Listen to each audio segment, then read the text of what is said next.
నిన్ను బట్టి నీ కుటుంబం నాశనం అయిపోతుంది. ఈ మధ్యాహ్న కాల సమయంలో దేవుని బిడ్డ, నీ తల్లిదండ్రుని బట్టి కాదు, నిన్ను బట్టి, నీ అక్క చెల్లెని కాదు, నిన్ను బట్టి నువ్వు దేవునికి దూరమైనావు. శ్రమలు ఇంట్లోకి వచ్చి ఆవరించాయి. శ్రమలు ఇంట్లోకి వచ్చి ఆవరించాయి. నువ్వు దేవునికి దూరం అయిపోయావు కాబట్టి కుటుంబం అంతా తారుమారైపోతా ఉంది. వినా దేవుని బిడ్డ, నువ్వు దేవునికి దూరం అయిపోయావు కాబట్టి నీ కుటుంబంలో ఎవరికి మనశ్శాంతి లేదు. నీ కొడుకుకు కోడలకు మనశ్శాంతి లేదు. నీ అక్క చెల్లెలికి మనశ్శాంతి లేదు. నీ అన్నదమ్ములకు మనశ్శాంతి లేదు. ఎవరిని బట్టి? నిన్ను బట్టి. ఈ మధ్యాహ్న కాల సమయంలో దేవునితో మాట్లాడుతున్నాడు. దేవుడు నీ బ్రతుకుతో మాట్లాడుతున్నాడు.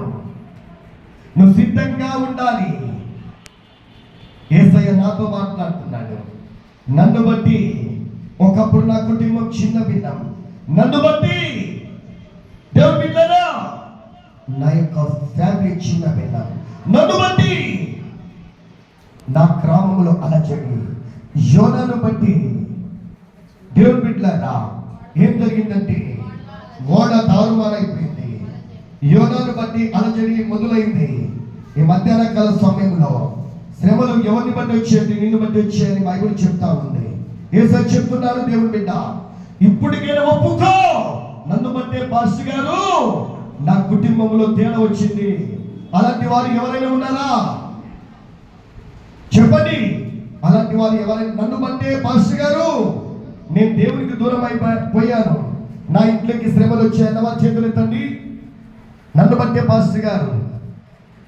ఎస్ ఎస్ ఎస్ నిన్ను బట్టే నీ కుటుంబంలో శ్రమలు. అర్థమవుతుందా? ఎవరితోనో దేవుడు మాట్లాడుతున్నాడు, నీతోనే మాట్లాడుతున్నాడు. నువ్వు దేవుని మధ్య దూరం అయిపోయావు, సువార్తకు దూరం అయిపోయావు, దేవునికి దూరం అయిపోయావు, ప్రార్థనకు దూరం అయిపోయావు, యేసయ్య బలిపీఠానికి దూరం అయిపోయావు. అందుకే నిన్ను బట్టి శ్రమలు వచ్చాయి. నీకు అర్థం కావడం లేదు. ఎవరికి అనుకుంటూ? నీతోనే యేసయ్య మాట్లాడేది, నీతోనే యేసయ్య మాట్లాడే దేవుని బిడ్డ. యేసయ్య ఎవరితోనే కదా, నీతోనే. నువ్వు దేవునికి దూరం అయిపోయావు, సాతానుకు దగ్గరయ్యావు, దేవుని సువార్తకు దూరం అయిపోయావు, కుటుంబంలో శ్రమలు, దేవుని వాక్యానికి దూరం అయిపోయావు, నీ పిల్లలకు శ్రమలు, దేవుని సన్నిధికి దూరం అయిపోయావు, నీ ఇంట్లో మనశ్శాంతి లేదు.